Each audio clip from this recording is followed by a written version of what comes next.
We recently updated our suspension system on our 2023 Winnebago Revel Otis.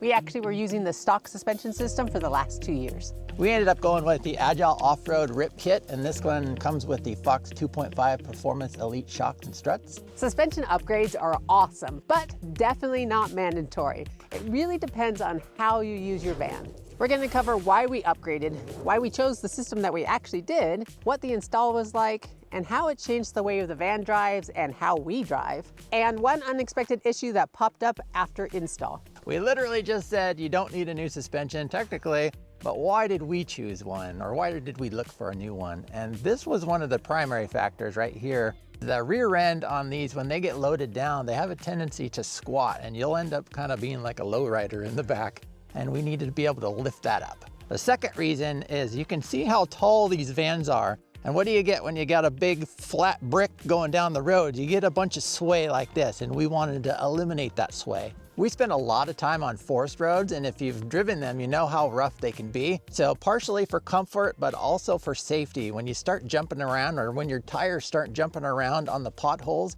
you tend to have a tendency to lose control. And having a suspension to be able to kind of suck those up and alleviate that and keep you on the road, big bonus. The last reason really comes into play on the back end of the van, and the original suspension just didn't have the capability to rebound when, or at least to support the van when you hit these huge bumps, and it would bottom out. When it does that, everything inside goes flying, and then the van will actually bounce, and we wanted to totally get rid of that. That was a big one.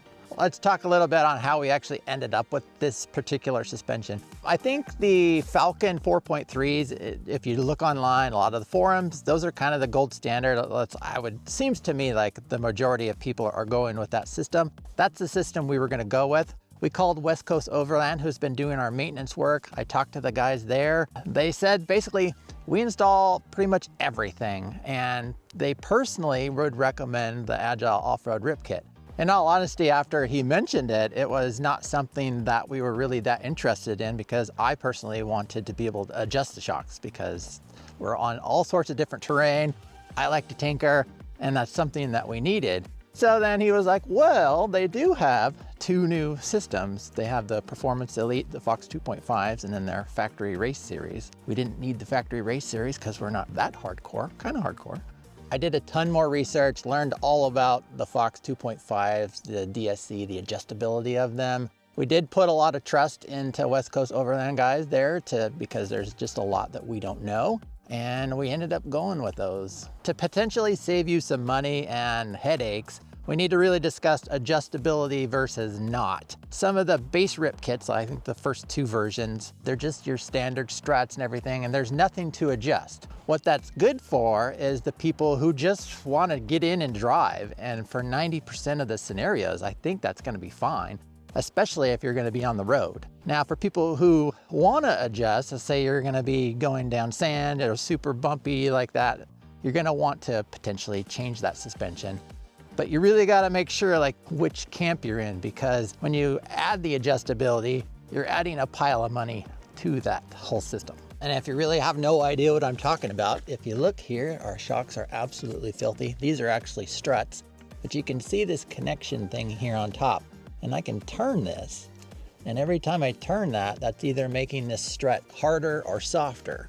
With these Fox 2.5 Performance Elites, there's actually 2 different settings you can do on each shock. So there's potentially 8 different settings you can do all around the van.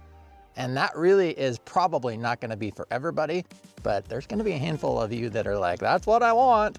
Now let's talk about leaf springs. If you don't know what those are, that's these packs right here.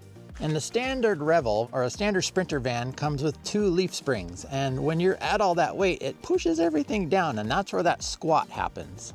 There's 2 different options when you go to order your suspension. There's basically the add a leaf pack, which takes your existing spring and just adds to it and kind of bolsters it up. Then there's the second option that basically replaces that whole pack with a new one. The stock pack came with 2 springs, and I think this one has like 5 or 7. It's super huge. If you are going to order a new leaf pack, you really need to know how much your van weighs, and it's pretty easy to do if you've seen a weigh station on the highway. If you just pull into those, you're going to want to set the front wheels on the scale, read what the weight is, then go up, set both wheels on the scale, you get a full weight, and then go up a little bit more so just your back tires are on the center of that weight. That back end weight is really the important one, especially for that suspension, because those packs basically come in to support so many pounds. I think the default, what everyone recommends, is the 4,700 pound one. And you want to be within 300 pounds either way, from the research that I could find, of that leaf pack. Our van came in at a little over 5,200 pounds in the back on the rear, kind of heavy. And so we ended up going with the 5,400 pound leaf pack. Now, when it comes to installation, is this something you can do yourself? I have seen online some people actually tackling this job by themselves. Definitely out of my wheelhouse. I don't have the tools, and if something went wrong, I just would have no idea where to fix it. And that's why we had West Coast Overland do it. They had the van for a couple days. You ended up installing these new struts, and also in the front there's an auxiliary shock. And then on the back, they put the whole new leaf packs in, and then they put the rear adjustable shock in. So it was quite a bit of work. We're not affiliated or sponsored by any means with West Coast Overland. We just like the work that they do. And we did convince one of the guys that works there that helped install it. He took some great videos of the whole install process so we can show you guys. When you install a new suspension, you're gonna get some kind of extra lift out of the body. And we measured from right at this point here all the way to the ground before we had the work done, and then after. And in the fronts, we gained actually an extra inch. On the back here is where it really made this huge difference. We actually ended up gaining 3 inches of extra clearance in here. And this is actually kind of where a problem came up, which we'll discuss in a second. We ended up getting the inch in the front, 3 inches in the back, and then we actually got 4 inches of clearance in the very, very back. And how that really plays out is that rear departure angle, we now have a significant more clearance. Now, after the installation, was everything perfect? The install actually went really great, but there was one issue that popped up after we actually got it home and started driving it. We noticed that there was kind of a shudder right around 18 miles an hour, basically from 15 to 20, you'd feel this. And it was kind of an interesting shudder because if you really kind of babied it, you wouldn't really feel it. And if you hammered it, it went like crazy. So I called the guys and they were like, yeah, bring it down. He took it out and he went and test drove it. Basically what it is that drive line was having some vibration in it. And what happens is if you lift the van too much, it ends up throwing the ratio off of the angles off of that drive line when it comes off the engine. You know, it goes down to the rear axle. Thankfully, there's a company, Adrenaline Vans, who makes carrier bearing spacers, and it's a super easy fix. It's basically right in the middle of the van. That drive line is held by a carrier bearing, and you just need to increase that angle a little bit more. Everybody said you need the 25 millimeter spacer. So like I crawled under there.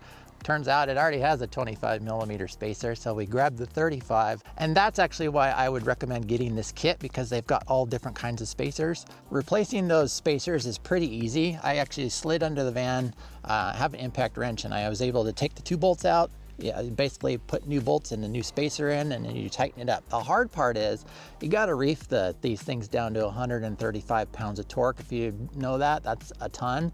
When I was upside down under the van, I was giving it all she had, and I ended up popping something in my chest. So be careful when you do that. Maybe grab a bigger breaker bar. After installing that extra spacer, it completely fixed the issue. It was a really easy fix. It's just amazing that that little 10 millimeters was able to cause that much vibration. If you are getting your suspension done, and when you go to drive it, just see if you can find a really flat road, because that's the key. It's hard to detect when you're bouncing all around, and just make sure that you don't have any driveline issues. Should your new suspension come with extra spacers? Should they include them? Yes. Do they? No. Change it? Yes. These DSC adjusters are really the secret sauce that make this whole system great. DSC stands for dual speed compression, and there's 2 things you need to know.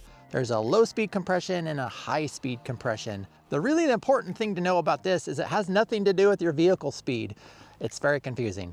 So low speed compression is the shock moving slowly in and out.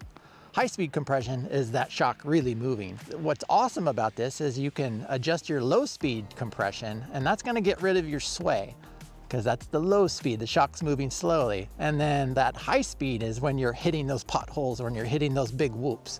So you can really adjust these independently. When we were adjusting our low speed compression, we started by opening it up as wide as it would go. And basically that just makes it super loose. And one thing we really noticed, and Kelly actually noticed this, and when you're driving along, and if you do this, you start pivoting down at your hips, you're compensating. Just clicking it up 2 or 3 clicks on the low speed compression pretty much just completely gets rid of it. To show you where that's at, this is your low speed adjustment. And when you turn it, it adjusts completely independent of your high speed. Personally, I think this low speed adjustment is actually pretty easy to really dial in, because you can make small adjustments, go drive, and you really don't have to drive very fast and to notice the van flopping around or not. After a little adjusting and playing around, we have our high speed settings at 3 in the front, and it's actually hard to tell you what the one in the back is. And I'll tell you why, is because it actually is on the side and it's super hard to get to. So you kind of have to go by feel and how many notches, but we've actually adjusted the rears to be 1 stiffer. Pulling into this camp, there's actually a log over the road. What we discovered is when the back end came off of the log, there was a significant extra couple bounces that the back end was doing coming off of the log. That's why we added that extra notch or that extra turn. The second time we went over the tree, it actually definitely did change it quite a bit. Another real world example I can tell you is going over a train track, which we have to go over frequently. It's kind of on a hill and it goes like this. And when we would hit that in the past, we would bottom out in the back if I go too fast, because sometimes I do that. And everything would go flying inside the van, and it felt actually pretty terrible. Since we added this new suspension, it actually performs like a car. Before it would go around 10 miles an hour. I went 22 miles an hour this last time, and it just went whoop, it just went right over it like a normal car. The $1 million question was this a worthwhile upgrade? Kelly. And I must admit, it was very expensive. But I think in the long run, especially what we want to be able to do in the future, I think, yes, it was worth it. That's the monetary value talking. Just straight out there, this suspension, this version is probably twice as expensive as like the default rip kit. So it is very expensive. Do you need it? Probably not. Unless you're doing some crazy off-road systems. Is it really cool? Yeah, it is really pretty cool. And I can definitely tell a difference on the comfort level when we're driving, especially on those washboard roads or those Forest Service roads. And we spend a lot of time in the van, and we're setting it up for full time. And so to me, I think it's worth it. Yeah. To Kelly, mostly. Mostly worth it, yes. If you have any specific questions, feel free to ask us. You can go watch this video next. You can find us at exploretrekadventure.com, and we'll see you next time.